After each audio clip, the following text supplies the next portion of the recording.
Boa noite, irmãos e irmãs. É uma grande alegria para mim estar aqui uma vez mais com os irmãos em Londrina, que o Senhor tem nos concedido esses dias para estarmos juntos na sua presença, ouvindo a sua voz, ouvindo a sua palavra. Que o Senhor possa nos socorrer poderosamente pelo seu Espírito Santo nesses dias. Eu gostaria que os irmãos abrissem comigo as suas Bíblias no livro de Êxodo, o livro do Êxodo, no capítulo 10 e 9.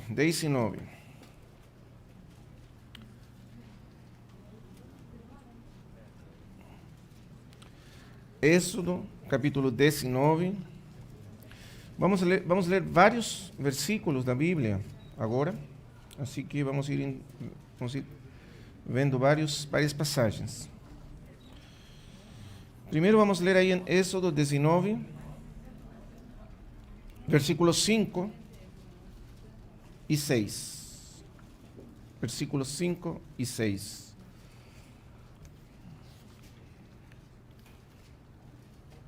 Vamos fazer mais uma oração ao Senhor antes de ler? Amado Pai Celestial, somos tão gratos por estarmos nesses dias juntos, reunidos no nome do Teu Filho Jesus Cristo, o Seu grande nome. E somos tão gratos também pela presença do Teu Espírito Santo entre nós. Porque Ele veio para nos conduzir a toda a verdade. Porque Ele veio para abrir os nossos olhos para toda a verdade. Para nos revelar a grandeza, a glória do Senhor Jesus Cristo. Então, que Ele possa vir a preparar o nosso coração para receber a Tua palavra. Que o nosso coração possa ser uma boa terra. Que possa receber a semente da Tua palavra e ela frutificar nos nossos corações. Senhor, nos ajuda, nos socorre poderosamente. Nós estamos aos Teus pés, como Maria, aos pés do Senhor Jesus Cristo. No nome do Teu amado Filho Jesus Cristo. Amém. Versículo 5, então. Agora, pois, se ouvirdes minha voz e guardares meu pacto, vós sereis meu especial tesouro sobre todos os povos, porque minha é toda a terra. Vós sereis para mim um reino de sacerdotes e povo santo. São estas as palavras que dirás aos filhos de Israel. Vamos ler mais um texto em 1 de Pedro, capítulo 2. Primeira carta do apóstolo Pedro, capítulo 2.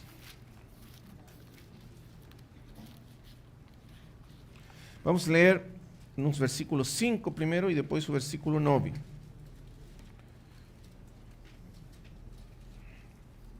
Primeira de Pedro 2, 5. Vós também, como pedras vivas, sede edificados como casa espiritual e sacerdócio santo, para oferecer sacrifícios espirituais aceitáveis a Deus por meio de Jesus Cristo. Depois o versículo 9. Mas vós sois linhagem escolhida, santo sacerdócio real, nação santa, povo adquirido para que anuncieis as virtudes daquele que vos chamou das trevas para sua maravilhosa luz. Agora vamos ler alguns versículos no livro de Apocalipse. Primeiro, Apocalipse, capítulo 1. Vamos ler o versículo 5 e 6. Apocalipse 1, 5 e 6. E de Jesus Cristo, a testemunha fiel, o primogênito dos mortos e o soberano dos reis da terra, ao que nos amou e nos libertou de nossos pecados com seu sangue, e fez de nós um reino, sacerdotes para Deus e Pai. A Ele sejam a glória e o domínio pelos séculos dos séculos. Amém. Capítulo 5, versículo 9. Apocalipse 5, 9. E entoavam um cântico novo, dizendo: digno és de tomar o livro e de abrir os seus selos, porque foste imolado e com teu sangue nos compraste para Deus de toda linhagem, língua, povo e nação. E versículo 10, e para nosso Deus os fizestes reis e sacerdotes, e reinarão sobre a terra. Capítulo 7. Capítulo 7.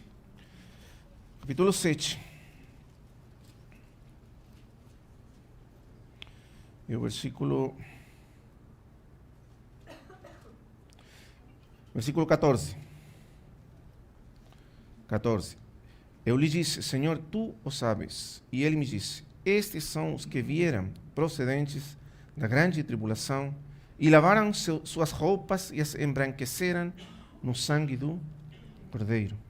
Por isso estão diante do trono de Deus e lhe servem dia e noite em seu santuário. Aquele que está sentado no trono estenderá seu tabernáculo sobre eles. E, finalmente, vamos ler o capítulo 21.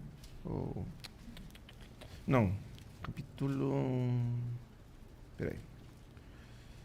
22. Capítulo 22, versículo 3 e 4. Versículos 3 e 4. Capítulo 22. Não haverá mais maldição. E o trono de Deus e do Cordeiro estará nela, e seus servos o servirão. E verão seu rosto, e seu nome estará em suas testas. Até aí. Por enquanto. Irmãos amados, os irmãos com certeza já perceberam que o assunto comum a todos esses versículos que nós limos é a questão do sacerdócio. Todos esses versículos nos falam sobre o sacerdócio. Alguns deles de uma maneira indireta, e a gente precisa olhar mais um pouco para a língua grega para entender qual é a relação entre esses versículos, mas todos eles, falando assim, de modo geral, todos eles nos falam sobre o sacerdócio. A segunda coisa que nós observamos é que o sacerdócio está intimamente ligado com o serviço. Quer dizer, o sacerdócio é a forma em que é expressado, de maneira, vamos dizer assim, de maneira suprema, o nosso serviço a Deus. Nós fomos criados, somos chamados para sermos servos de Deus. Mas o serviço a Deus, na Escritura, toma a forma suprema do sacerdócio. Quer dizer, para que realmente possamos ser servos de Deus na Escritura, nós somos tornados ou feitos sacerdotes de Deus. Então, o sacerdócio tem a ver intimamente com o serviço. É a maneira em que nós somos chamados para servir Deus. Agora, o primeiro versículo que nós limos aí em Êxodo nos fala sobre o chamamento de Israel. E aí temos a primeira conexão com o segundo ponto que é importante destacar nesses versículos, que é a íntima relação que existe, o vínculo que existe entre a redenção e o sacerdócio. Você vai ver em todos esses textos que o sacerdócio está intimamente ligado com a redenção. Na verdade, o fundamento do sacerdócio é a redenção. Por exemplo, você viu aquele primeiro versículo de Apocalipse, capítulo 1, versículo 5. Diz, ele nos lavou com o seu sangue e nos fez um reino de sacerdotes, ou reis e sacerdotes. Então, você vê, ele nos lavou com seu sangue, ele nos redimiu e então nos fez sacerdotes, um reino de sacerdotes. Em outras palavras, ele nos resgatou, ele nos redimiu, ele nos salvou para quê? Para sermos um reino de sacerdotes. Esse é o seu propósito. Veja o capítulo 5, que nós já limos, novamente a mesma ideia. Vamos voltar aí, capítulo 5.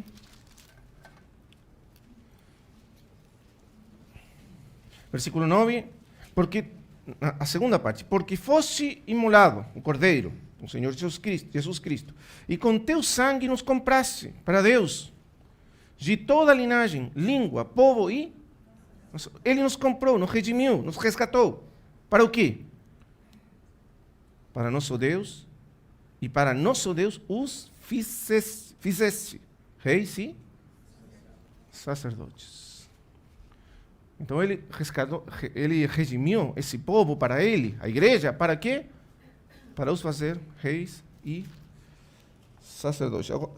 Agora o capítulo 7, que nós já limos. Novamente vamos observar essa mesma relação. Veja, capítulo 7, versículo 14, a última parte. E lavaram suas roupas e as embranqueceram no sangue do Cordeiro. Novamente, a redenção. E logo, por isso, essa é a consequência, porque eles foram redimidos por Deus, lavados pelo sangue do Cordeiro, pelo sacrifício do Senhor, então por isso estão diante do trono de Deus. Para fazer o quê? Para servir Deus. Para serem sacerdotes de Deus. Como sabemos isso? Veja. E lhe servem dia e noite em seu santuário. Agora, essa palavra servir aqui é muito importante para entender a ligação com o sacerdócio. É a mesma que nós achamos no final do livro, quando diz que os seus servos o servirão. Quer dizer, a Escritura, quando fala do estágio eterno dos santos, nos fala de santos servindo eternamente a Deus. Eles o servirão pelos séculos dos séculos, para todo e sempre. Os seus servos o servirão. Mas a palavra que é usada aí, servir, a mesma que é usada aqui, servir, é uma palavra muito interessante, porque na Escritura existem várias palavras no grego para expressar o serviço, ou para falar de serviço. E esta palavra particularmente está ligada com o sacerdócio. A palavra aqui é latreia, ou latria, se você quiser. Latreia ou latria. E é a mesma palavra que está naquela, que faz parte da nossa palavra idolatria. E daí vem a palavra latria ou latreia, que é traduzida como servir. Mas o significado dela não é apenas servir, mas é servir de uma maneira cultual, como um sacerdote. E por isso também é traduzida às vezes como adorar. Por isso é traduzida às vezes como adorar. Porque não é qualquer serviço, mas é o serviço que os sacerdotes dão a Deus. No mundo antigo, claramente, os sacerdotes adoravam aqueles deuses falsos, os ídolos. E daí vem a palavra idolatria. Mas a palavra aqui, então, é eles o servirão, mas no sentido de serem sacerdotes, servindo a Deus. E no final da história, quando diz, então, seus servos o servirão, está falando desse serviço cultual que fazem os sacerdotes, que adoram a Deus. Por exemplo, vamos ler outro versículo na Bíblia que pode nos ajudar, onde é usada essa palavra. Filipenses, capítulo 3. Versículo 3. Filipenses 3, 3. Novamente aqui a palavra usada é latria, ou latreia. Nesse caso, pelo apóstolo Paulo. Porque nós somos a circuncisão, os que em espírito servimos a Deus. E aí a palavra é latreia. E, portanto, Paulo, o apóstolo está nos falando de um serviço de adoração, um serviço de culto, um serviço sacerdotal. Nós somos como sacerdotes de Deus, que servimos Deus e adoramos Deus. Se você tiver aí sua Bíblia e pode abrir comigo, conferir Hebreus, vamos ver o uso da palavra e traduzida de outra maneira. Só que eu estou usando aqui a Reina Valera, eu não sei como está traduzida nas suas versões, mas aí você vai observar a mesma palavra, várias vezes usada. Por exemplo, veja o versículo, capítulo 10, versículo 2, de Hebreus. Está falando do serviço que oferecem os sacerdotes. Ofereciam os sacerdotes no templo, na antiga aliança, na velha aliança. Veja o versículo 2. De outra maneira, cessariam de se oferecer, pois uma vez purificados que tributam tal culto. Então, essa expressão, ou essa tradução, não sei como aparece na sua Bíblia, essa palavra culto é a mesma, latreia.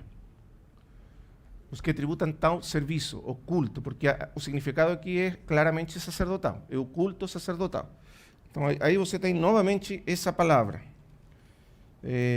Por exemplo, aparece várias vezes depois, deixa eu ver.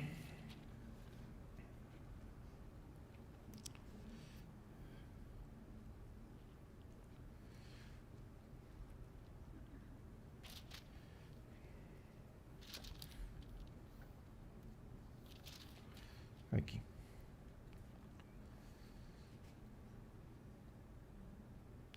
Capítulo 9, versículo 9. no final, a segunda parte. Ele diz, segundo se apresentam as ofertas e os sacrifícios que não podem aperfeiçoar quanto à consciência aquele que pratica esse culto. Essa expressão, praticar esse culto, é apenas uma palavra, latreia. Quer dizer, adoram ou servem dessa maneira. Então, irmãos, claramente, essa palavra nos fala de um serviço sacerdotal. E o apóstolo Paulo, quando usa essa palavra aí em Filipenses, ele nos diz que o serviço a Deus é um serviço que vem do Espírito. Ele diz, nós não servimos na carne, mas não temos confiança na carne. Quer dizer, o nosso serviço a Deus não é um serviço que brota da nossa carne. Quer dizer, as nossas capacidades humanas, as nossas qualificações humanas, a nossa inteligência, o nosso poder para fazer coisas, a nossa imaginação, o que seja. Qualquer fonte que seja a nossa humanidade não é a fonte do nosso serviço. O nosso serviço vem do Espírito. A palavra que é traduzido Espírito aí, às vezes com minúscula, algumas Bíblias, outras com maiúscula. Mas isso não é o importante nesse caso. O que é importante ressaltar é que ele está falando de um serviço espiritual. Um serviço que vem do Espírito mesmo, e dessa maneira, a glória desse serviço não é para o homem, mas para o Senhor Jesus Cristo. Porque esse serviço tem a sua fonte no Senhor Jesus Cristo. Então, essa é a palavra que nós estamos vendo aqui e que nos fala do sacerdócio. Agora, vamos ver segunda ou primeira de Pedro, os versículos que nós lemos aí.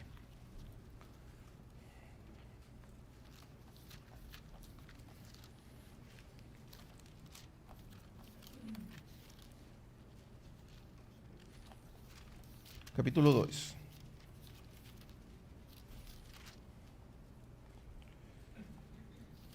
Primeira de Pedro, não segunda. Primeira de Pedro 2, onde nós lemos no princípio. Primeira de Pedro, você pode ver claramente que esses dois versículos que nós limos nos lembram aqueles versículos que já limos em Êxodo 19. Êxodo 19 fala do propósito de Deus de fazer a sua nação, Israel, um reino de sacerdotes. Você pode ver a sequência, claramente a ligação entre redenção e sacerdócio está aí também. Porque, primeiramente, o Senhor lembra para eles que Ele os tirou do Egito, os redimiu do Egito. Os resgatou do Egito. Para quê? Para eles serem seu povo, um reino de sacerdotes. Novamente, a ligação entre sacerdócio e redenção.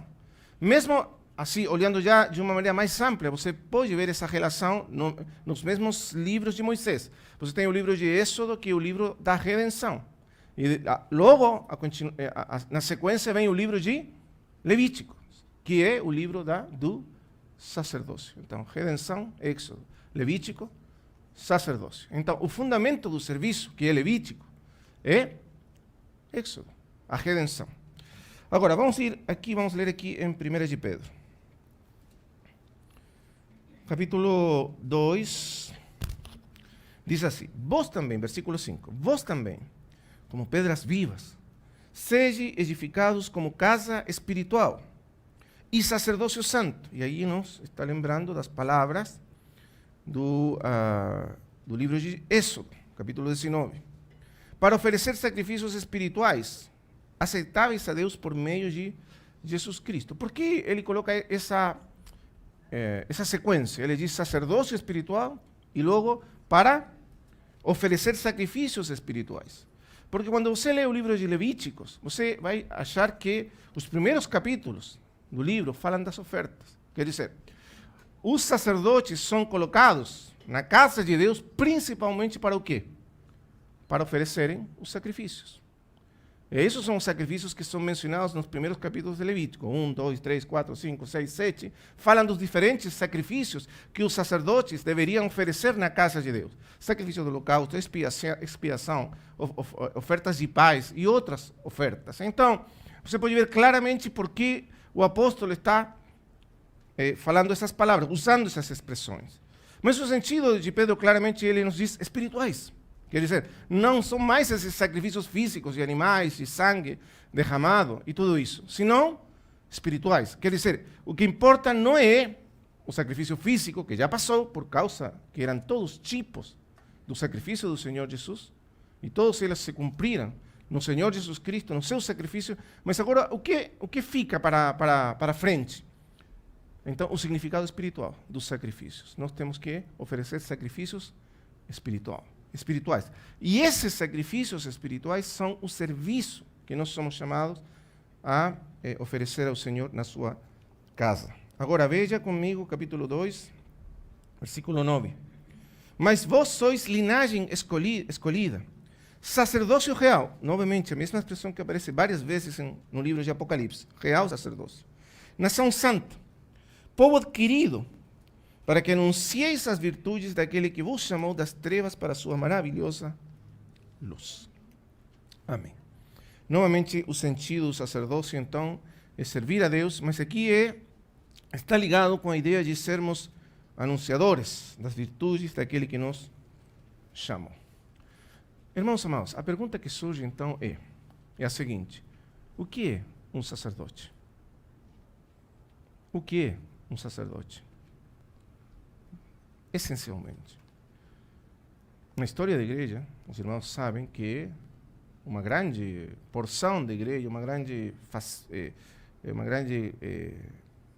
corrente da igreja foi criando um sacerdócio entre os crentes.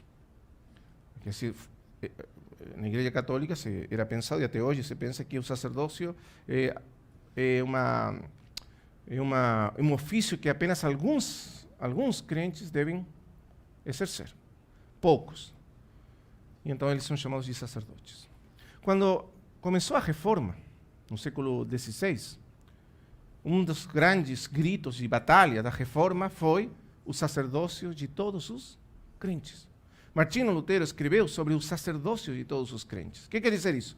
Ele começou a ver na Escritura que o sacerdócio não era apenas o privilégio de algumas pessoas escolhidas, especiais, para serem sacerdotes, mas que todos os crentes, na verdade, são chamados a ser sacerdotes. Todos fomos chamados a ser sacerdotes de Deus, porque esse é o ensino da Escritura. Ele redimiu um povo para ele, para o quê? Para serem seus sacerdotes. Isso significa que todos somos chamados a ser servos de Deus. Todos, mulheres, homens, todos nós, por igual, temos o mesmo chamamento. Todos fomos chamados a ser servos de Deus, a servir a Deus nos seus propósitos, na sua vontade. Não existe vamos dizer assim, uma casta especial de pessoas que são chamadas a serem sacerdotes, no entanto, todos os outros ficam excluídos desse serviço. Não. Na Escritura, todos somos sacerdotes de Deus. E por isso, no final da história, você vê essa cena maravilhosa, no final da história, no livro de Apocalipse, e ele diz: seus servos servirão pelos séculos dos séculos. Esses servos, quem são? Todos aqueles que ele redimiu pelo sangue do seu Filho Jesus Cristo. Todos eles serão, pelos séculos dos séculos, seus servos. Deus não tem uma casta de servos especiais, sacerdotes dele, afastados dos outros irmãos. Ele quer para si um povo de sacerdotes. Todo o seu povo sendo um reino de sacerdotes. Então, a pergunta é: o que é um sacerdote? E se nós pudermos usar uma definição bem simples para começar, nós diremos que o sacerdote é basicamente um mediador. É isso que um sacerdote é, basicamente, um mediador. Uma pessoa que é colocada para mediar entre Deus e os homens, entre Deus e o mundo, entre Deus e a criação. Estou usando essa explicação propositadamente porque muitas das vezes nós entendemos o sacerdócio apenas como a mediação entre Deus e os homens. Mas na Escritura, o sacerdócio é muito mais amplo do que isso. Na verdade, o sacerdócio nos fala da mediação do homem entre Deus e a criação. E aí vamos começar a entender o sacerdócio. Qual que era o propósito de Deus no princípio? Na origem de todas as coisas, quando Deus criou o homem. Antes de houver a queda do homem, antes de acontecer ou entrar o pecado na história humana, antes de que a serpente tentasse o homem e o homem caísse, antes disso, na mente de Deus, no coração de Deus, no propósito de Deus, estava que o homem fosse seu sacerdote sobre a terra. Porque esse é um propósito eterno de Deus. E então precisamos olhar para lá, para o princípio, para nos entender começar a entender o significado do sacerdócio. Mas lembre, o sacerdote é basicamente um mediador. Um que é colocado entre Deus e a criação, entre Deus e os homens, para mediar. O irmão Austin Sparks, ele usa uma figura muito bonita sobre o ponto. Ele diz que um sacerdote é um que toma a mão, ou pega a mão de Deus e a mão do homem e se junta, as coloca juntas. Esse é o sacerdote. Ele toma a mão de Deus, a mão do homem e as coloca juntas. E deixa eles de mãos dadas. Não é bonito? Para o homem caminhar junto com Deus. De mãos dadas com Deus. Essa é a função do sacerdote. Então, isso que nós vamos ver lá no princípio, e para isso vamos ir lá no livro de Gênesis.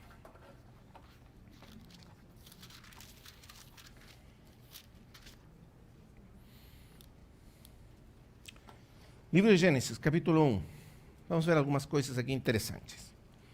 O primeiro é que, na visão do livro de Gênesis, capítulo 1, claramente, para os irmãos que gostam de estudar a palavra de Deus, e esse deve ser um dos capítulos mais debatidos da interpretação bíblica, da hermenêutica bíblica, é esse capítulo. Então, não vamos entrar em discussões hermenêuticas, o que quer dizer ou não, porque para isso poderíamos passar, sei lá, 10 anos falando, e ainda não terminaríamos o assunto.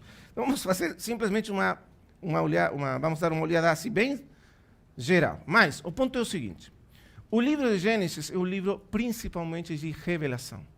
Ele visa nos revelar a mente e o coração de Deus. Esse livro, Gênesis, foi dado originalmente a um povo. Aquele povo que ele redimiu do Egito e trouxe para a terra prometida. Primeiro trouxe para o Monte Sinai, fez uma aliança com esse povo. Para esse povo foi escrito primeiramente esse livro. E a gente nunca deve esquecer isso. Esse livro foi primeiramente escrito para aqueles que foram redimidos por Deus. E o primeiro que Deus coloca para eles é o relato, a descrição de como ele criou todas as coisas. Mas é muito interessante, irmãos, que quando você lê, por exemplo, quando Salomão edificou o templo, quando o rei Salomão edificou o templo, Egito aí que ele demorou 7 anos em edificar o templo. O templo é a casa de Deus. E ele demorou 7 anos. Esse número 7 é muito importante. Porque esse número nos fala do tempo que Deus demora em terminar a sua casa, a sua obra. O número da perfeição. Deus completa a sua obra. Deus termina a sua casa em 7 anos. E no livro de Gênesis nós vemos que Deus terminou a obra da criação em 7 dias. O número 7, novamente aí. 7 dias. O que nos fala isso? Assim, falando de uma maneira muito ampla. Isso nos fala de que, de alguma maneira, a criação, o universo, foi criado para ser habitação de Deus. Mas habitação de Deus com quem? Com o homem. Não apenas para ser a habitação do homem, mas para ser a habitação de Deus com o homem. E Deus está criando, vamos dizer assim, o lar, onde ele vai morar com o homem. É como quando você faz assim quando as pessoas, dois namorados, eles vão casar, o que eles fazem? Compram uma casa, e ajeita a casa, e compra móveis, e compra isso, compra aquilo. Ele prepara um lar. Para o quê? Para essa vida de união, de matrimônio. E Deus preparando o lar para quê? Para viver conosco nesse lar. Não é maravilhoso? Esse é o sentido. Por isso, a casa e o sacerdócio estão ligados, sempre. Casa e sacerdócio. O universo inteiro é o espaço santo. Maravilhoso. Todo o universo, toda a criação é um espaço santo, sagrado. Para o quê? Para Deus morar conosco. Por isso, na cena final da história, lá no livro de Apocalipse, o que é dito aí? Esse aqui é o tabernáculo de Deus com os homens. O que quer dizer isso? A casa de Deus com os homens. E ele morará com eles como o seu Deus. E eles serão seus servos. Esse é o propósito final. Aí você vê a consumação do propósito de Deus a respeito do homem, a respeito da sua criação. Claro que, por causa da queda do homem, será necessário que para Deus criar um céu novo e uma terra Não, mas a primeira terra. No princípio criou Deus os céus e a terra. Capítulo 1, versículo 1. Nos fala do mesmo propósito. Por causa do pecado, Deus finalmente criará um novo céu e uma nova terra. Mas para o quê? Para o mesmo. Morar junto com os homens. Então, esse é o primeiro ponto que a gente precisa saber. No dia sexto, depois de Deus, vamos dizer assim, ajeitar a casa, ajeitar o lar para morar com os homens, chegou o momento de colocar o homem dentro daquele lar. Capítulo 1, versículo 26. Então disse Deus: façamos o homem a nossa imagem, conforme nossa semelhança, e domine sobre os peixes do mar, e sobre as aves dos céus, e sobre todo o gado, e sobre toda a terra, e sobre todo réptil que se move sobre a terra. Criou, pois, Deus ao homem a sua imagem, a imagem de Deus o criou, macho e fêmea os criou. Então Deus criou o homem. E o mais importante que é nos dito aqui é que Deus colocou a sua imagem no homem. E isso então nos fala do primeiro sentido mais básico do sacerdócio. Lembra que nós dissemos que o sacerdócio é basicamente um sacerdote, é um mediador? É um mediador entre Deus e a sua criação. Entre Deus e os homens. Deus, então, colocou o homem na sua criação para ser seu mediador. Como? Sendo o portador da sua imagem. Sendo aquele que representa Deus na criação. O homem foi criado para representar Deus. O sacerdote representa a Deus. É por isso que, às vezes, você pode ver essa explicação entre alguns teólogos. O sacerdote é um mediador. Um que representa Deus diante dos homens e representa os homens diante de Deus. É um representante. Ele faz esse duplo serviço. Representa Deus diante dos homens, representa o homem diante de Deus. E você vê aqui essa representação. Como que pode acontecer essa representação? Apenas se o homem levar ou portar a imagem de Deus. É isso que capacita o homem para ser mediador, para ser sacerdote de Deus. O homem representante. O homem leva nele a imagem, a glória de Deus. É por isso que ele pode falar da parte de Deus, ele pode representar Deus na criação. O segundo ponto é que esse homem, versículo 27, não é apenas macho. Quer dizer, não é o homem no sentido de macho, ou varão, mas é um homem, aqui está falando do homem no sentido genérico. Macho e fêmea, homem e mulher. Então, o sacerdócio de Deus concedido ao homem no princípio tem a ver, ou é colocado com a mesma responsabilidade, com as mesmas condições, tanto no homem quanto na mulher. Amém? Então, esse ponto é importante a gente considerar. Tanto o homem quanto a mulher foram chamados por Deus para exercer a mesma classe de mediação, de representação dele. O homem é portador da imagem de Deus, a mulher é portadora da imagem de Deus, mas os dois juntos, vamos dizer assim, contêm a imagem plena de Deus. O homem separado da mulher, a mulher separada do homem, não tem a imagem completa. Você precisa os dois para ter a imagem completa de Deus, expressada na criação. Segundo ponto. Terceiro, que nós vamos observar aqui. Versículo 28. E Deus os abençoou e lhes disse: frutificai-vos e multiplicai-vos, enchei a terra e sujeitai-la, e dominai sobre os peixes do mar, sobre as aves dos céus e sobre todos os animais que se arrastam sobre a terra. E então o homem, o sacerdote de Deus, o homem falando genericamente, não apenas o homem, masculino, o homem e a mulher, nesse sentido. Eles recebem como sacerdotes de Deus o primeiro mandamento de Deus, a primeira ordem de serviço, o primeiro mandamento para servir a Deus. Como devem eles servir a Deus na criação? E o primeiro mandamento é frutificai e multiplicai-vos. Quer dizer, formem famílias. Tenham filhos. Família, filhos. Esse é o primeiro mandamento. Esse é o primeiro serviço que nós somos chamados a oferecer a Deus como sacerdotes. Isso quer dizer, na linha da descendência, que o homem é chamado a ser sacerdote primeiramente, homem e mulher, na sua família, na sua casa. Nós somos chamados a representar Deus com os nossos filhos. Passar para eles o conhecimento de Deus, representar a voz de Deus para eles e trazer eles também. Lembre que esse duplo chamamento, em dois sentidos, levar Deus para os homens e trazer os homens para Deus. Então, o primeiro serviço sacerdotal é a casa, é a família. Levar Deus para os filhos e trazer os filhos para a presença de Deus. Primeiro mandamento de Deus. O segundo, esses são o que alguns teólogos gostam de chamar os mandatos criacionais. Quer dizer, são dados a toda a humanidade. Deus mandou a todos os homens fazer isso.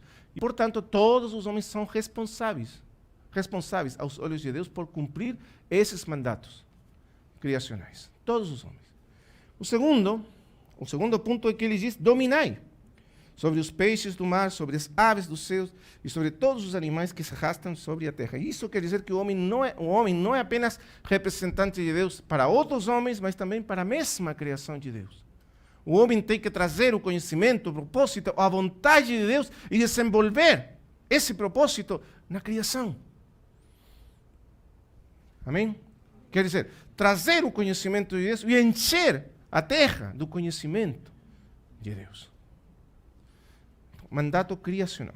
Vamos sair agora para o capítulo 2, segundo capítulo, para continuar na questão do sacerdócio, do serviço original que Deus deseja do homem. Capítulo 2. Vamos ler o versículo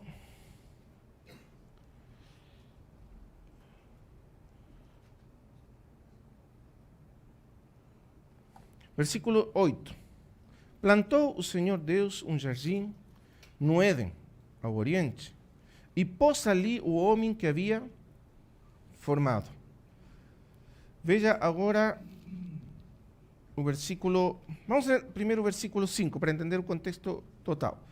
Diz: e toda a planta do campo ainda não estava na terra, e toda a erva do campo ainda não havia nascido, porque o Senhor, Deus, ainda não havia feito chover sobre a terra.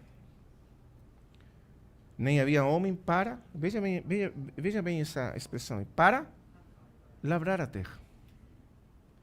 Quer dizer, de alguma maneira, a obra total, ou a vontade perfeita de Deus para a natureza, para a criação, ainda não estava feita.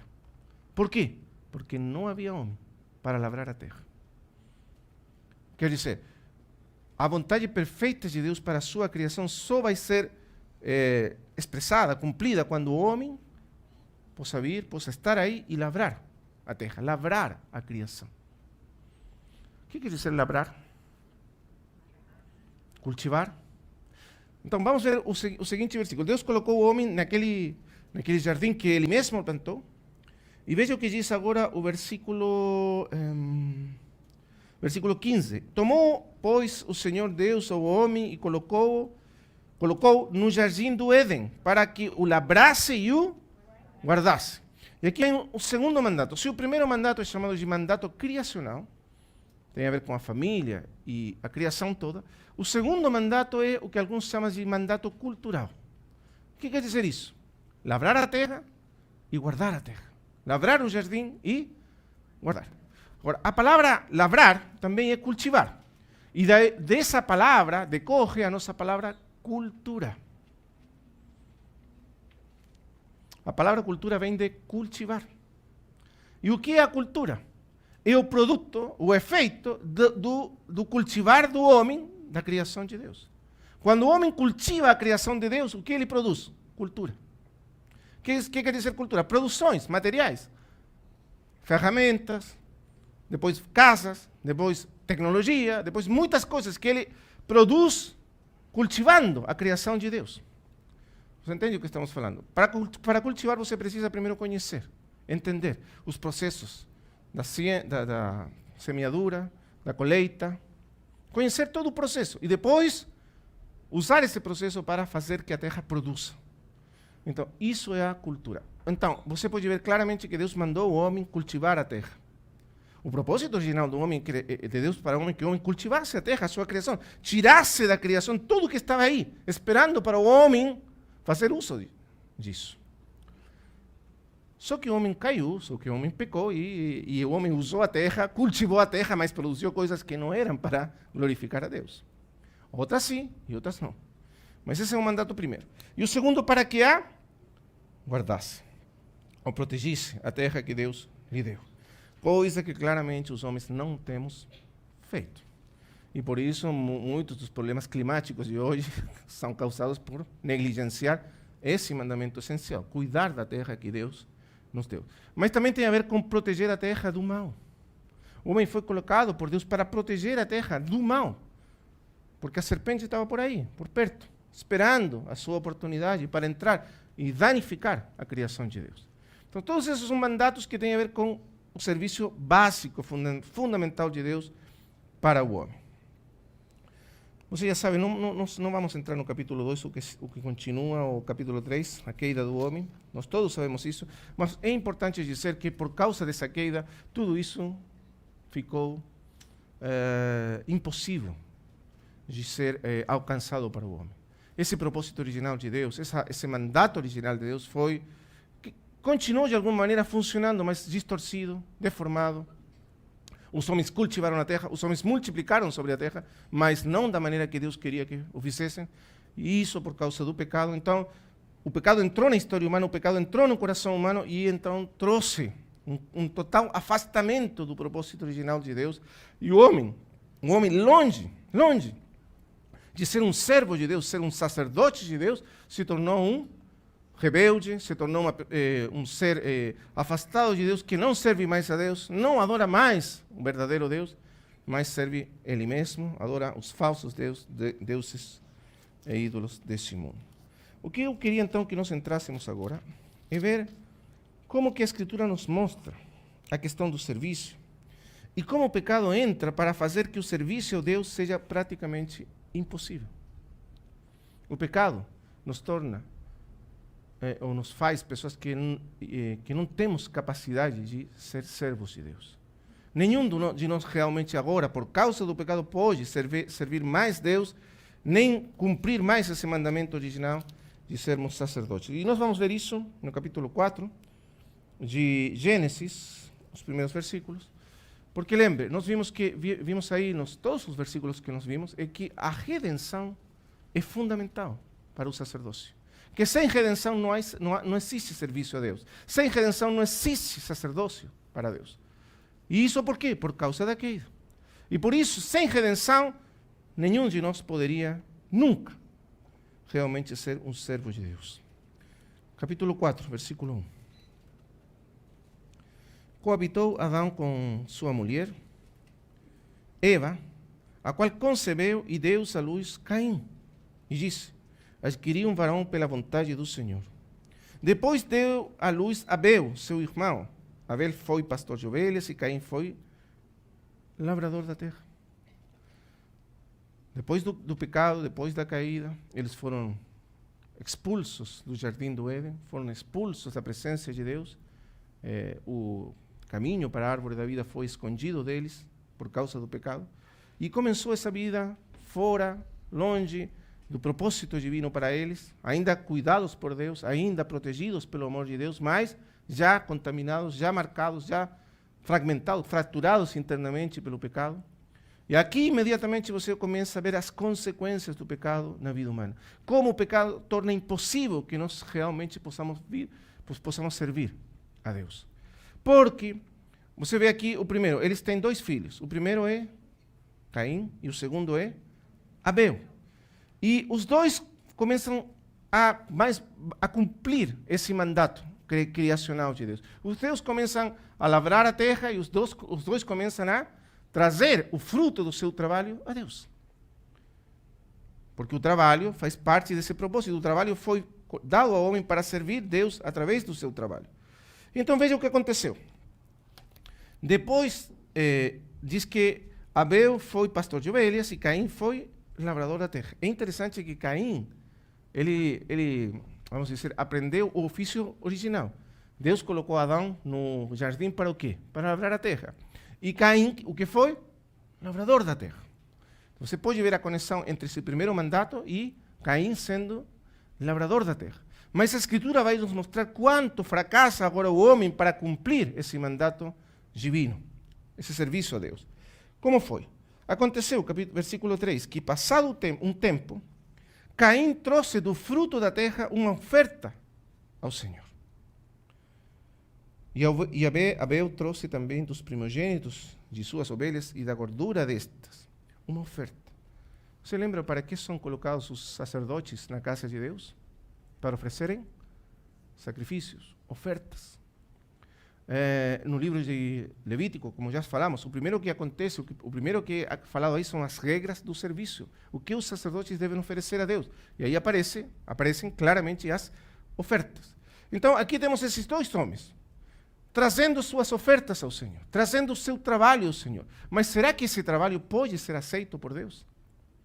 Será que o nosso serviço pode ser aceito por Deus? Será que nós podemos trazer a Deus qualquer serviço, qualquer trabalho, e Ele vai aceitar esse serviço? Não. Não mais. Porque todos somos pecadores. E Deus coloca as condições de aceitação do serviço. Deus não aceita qualquer serviço do homem. Para o homem ser aceito aos olhos de Deus, para o serviço do homem ser aceito aos olhos de Deus, se requerem condições que Deus coloca. Se o homem não cumprir essas condições, o nosso serviço nunca será aceito aos olhos de Deus. E vamos ver quais são essas condições, quais são as dificuldades que nós temos nesse ponto. Então, o primeiro que nós podemos observar claramente é que Caim, versículo 3, diz que Caim trouxe do fruto da terra uma oferta ao Senhor. E Abel trouxe a sua, das ovelhas. Versículo 5. Mas não se agradou de Caim, Deus, nem de sua oferta. Irou-se Caim sobremaneira e descaiu seu semblante. A pergunta é, por quê? Por que Deus se agradou da oferta de Abel e rejeitou a oferta de Caim? Será que Deus é arbitrário? Ou será que Deus não gosta das batatas, das cenouras? Não sei o que trouxe Caim, mas imagino alguma coisa que ele cultivou. Será que Deus não gosta de batatas e cenouras e gosta das ovelhas? Não. O que é? O que está acontecendo aqui? Vamos observar vários pontos que vão nos ajudar para entender como nós podemos servir realmente a Deus. E quando o nosso serviço é aceito por Deus e quando não é aceito por Deus. Deus quer que todos nós sejamos seus servos. Ele nos criou para sermos seus servos. Ele quer que todos nós venhamos cooperar com Ele, no seu propósito, na sua vontade. Mas nós não podemos fazer isso de qualquer maneira, como nós achamos, ou de qualquer jeito. Então vamos ver como é. Por que Deus não se agradou de Caim, nem de sua oferta? Já falamos que não é por causa do que foi oferecido. Mas temos alguns pontos aí que a Escritura coloca, sutilmente. O primeiro, a Escritura diz que no versículo 4, que Abel trouxe dos primogênitos de suas ovelhas e da gordura destas. Quer dizer, o que trouxe Abel para Deus? As primícias, o primeiro. Abel afastou o primeiro fruto do seu trabalho, o primeiro que ele saiu do seu trabalho, que ele produziu trabalhando, ele o trouxe para Deus. No entanto, Caim, aqui no Egito que Caim trouxe as primícias. Ele não trouxe, na verdade, as primícias. Ele trouxe, mas não as primícias. Simplesmente trouxe. E Deus não aceitou. Por quê? Porque a pergunta é, se você não traz para Deus as primícias, para quem são as primícias então? Ele guardou as primícias, não trouxe para Deus. Para quem são? Para ele. Quer dizer, Deus não era o primeiro no coração de Caim. Deus não era o primeiro. O primeiro era ele mesmo. As primícias são minhas. O meu trabalho é minho. Eu mereço. Eu trabalhei, eu ganhei, eu produzi. É meu. E o segundo, o terceiro pode ser para Deus. Mas a minha vida é minha. O meu trabalho é meu. O fruto do meu trabalho é meu. Eu mereço, é meu. E se eu quiser, eu dou para Deus. Esse era o pensamento de Caim. Por que pensava assim Caim? Porque ele não tinha aprendido o segredo mais profundo do serviço e do trabalho para Deus. Qual? Que servir a Deus não é simplesmente fazer coisas para Deus. Nós fazemos coisas para Deus. Nós fazemos isso, aquilo para Deus. Mas ele não entendeu que, primeiramente, antes de fazer coisas para Deus, temos que fazer coisas com Deus. Que não é o mesmo. Em outras palavras, ele não reconhecia os direitos de Deus porque ele não fez com Deus o que ele fez.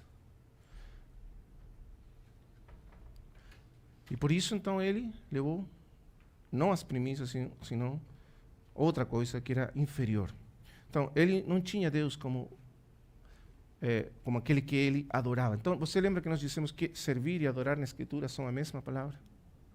Então, se você não adora no seu serviço, se quando você serve a Deus, não adora a Ele naquilo que você faz para Ele, você não está servindo realmente a Deus. Nós somos a circuncisão. Os que no Espírito servimos, adoramos, é a mesma palavra. E o que é adoração? É o reconhecimento, é o coração que se dobra diante de Deus, é o reconhecimento da grandeza, da suprema grandeza e direito que Deus tem sobre as nossas vidas.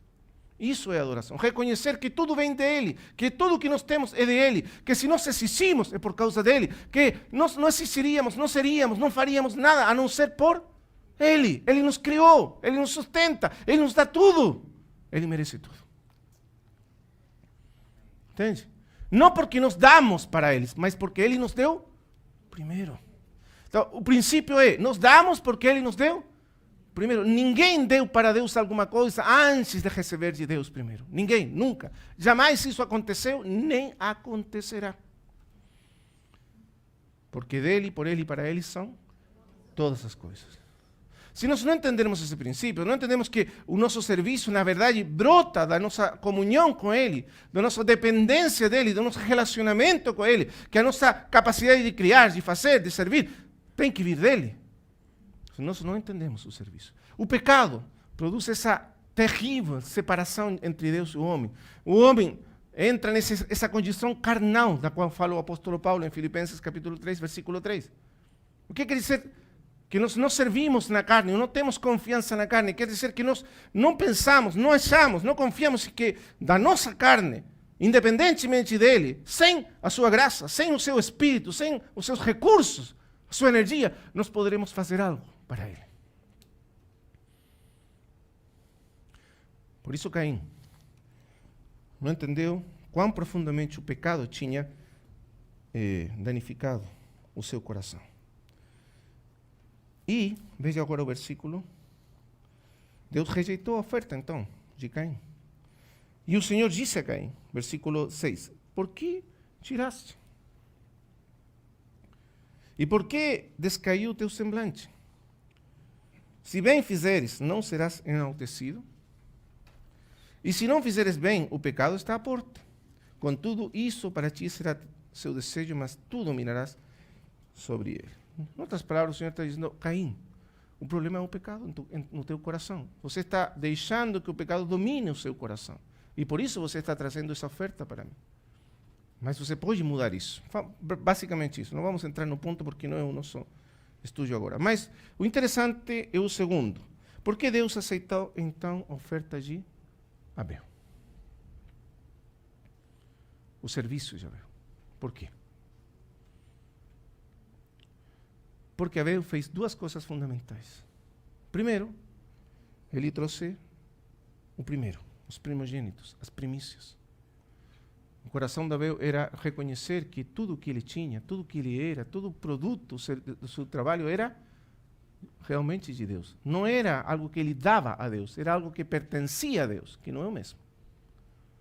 Você lembra quando Salomão dedica o templo lá e ele diz, Senhor, nós te damos o que é teu. Tudo é teu. E daquilo que nós recebemos da tua mão, nós te damos. Nós não estamos dando alguma coisa que estamos dando como se nós mesmos pudéssemos dar alguma coisa a Deus. Não. Simplesmente estamos dando a Ele o que Ele nos deu a nós primeiro e, portanto, Ele tem direito a tudo o que é nosso. Esse é o primeiro princípio, por isso Ele oferece as primeiras, e por isso no princípio das ofertas, Deus sempre pede as primícias e o primeiro. Mas o segundo é o seguinte, você vê aqui o capítulo 3, quando o homem caiu, Adão e a sua mulher caíram, veja o que aconteceu. Versículo 7. Então, os olhos de ambos foram abertos e conheceram que estavam nus, os dois. E coseram folhas de figueira e fizeram para si cintas. O homem tentando cobrir o pecado. O homem tentando produzir a sua própria justiça para se justificar aos olhos de Deus. Basicamente isso.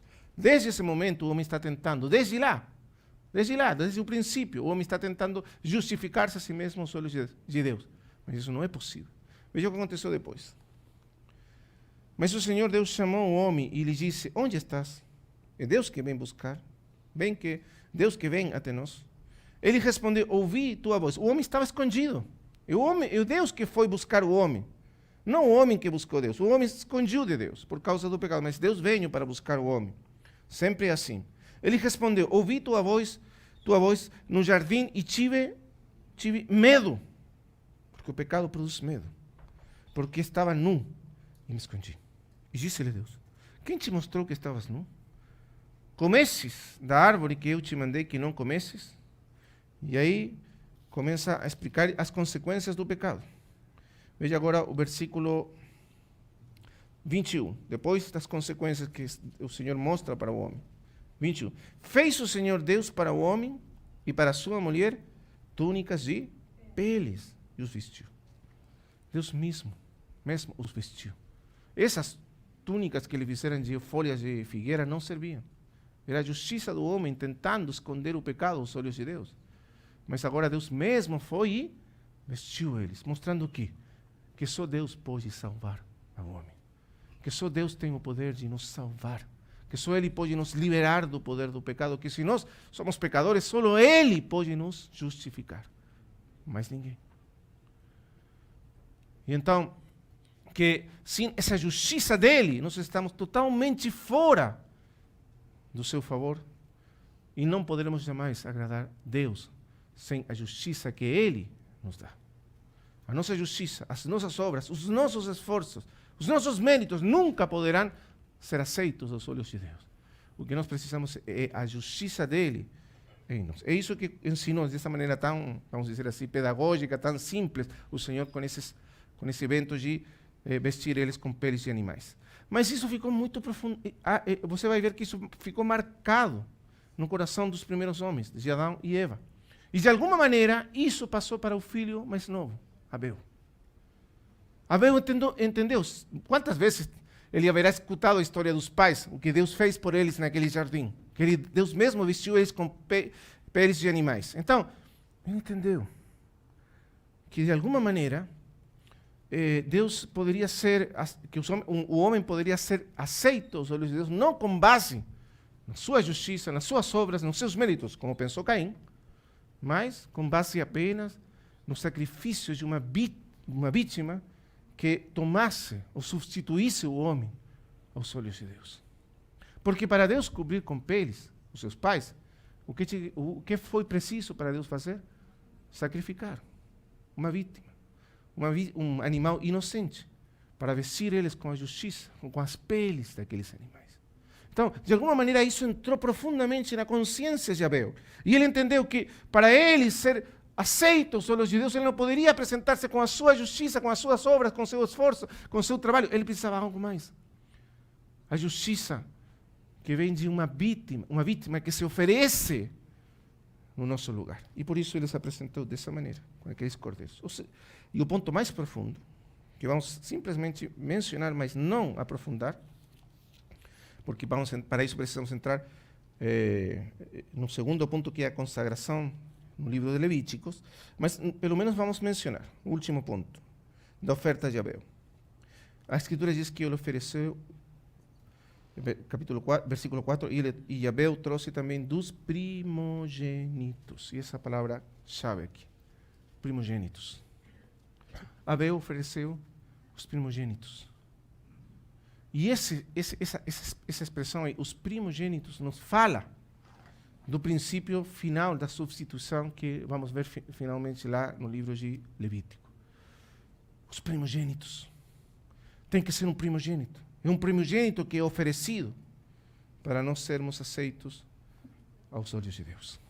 Então, irmãos, isso que nós falamos hoje é mais ou menos uma introdução à questão do sacerdócio e a consagração dos sacerdotes. Mas o ponto é esse. Por causa do pecado, se tornou impossível para o homem servir a Deus e que o serviço do homem seja aceito aos olhos de Deus. E isso aparece claramente na história de Abel e Caim. É preciso que exista algum tipo de redenção, de substituição, que alguém faça possível nós voltar, ser redimidos e nós novamente ser colocados na posição de servir a Deus. E quando amanhã, se Deus permitir, nós vamos ver o que nos fala o livro de Levítico sobre esse ponto. Amém? Vamos fazer uma oração ao Senhor. Amado Pai Celestial, somos tão gratos pela Tua palavra. Ó Senhor, nós sabemos que Tu tens um propósito tão profundo, tão imenso no Teu coração. Tu nos criaste para sermos Teus servos, para sermos servos e cooperar contigo em todos os Teus planos, Teus propósitos, o que está no Teu coração. Mas nós sabemos hoje que o pecado veio para destruir tudo isso. E que o pecado nos tornou pessoas que não somos capazes de sermos sacerdotes e servos como Tu estabeleciste no princípio. Por isso nós precisamos hoje tanto da Tua palavra, da Tua sabedoria para entender o que foi feito lá na cruz por nós, que fez possível que nós hoje fôssemos um reino de sacerdotes. É isso que nós queremos entender aos Teus pés. No nome do Teu Filho Jesus Cristo.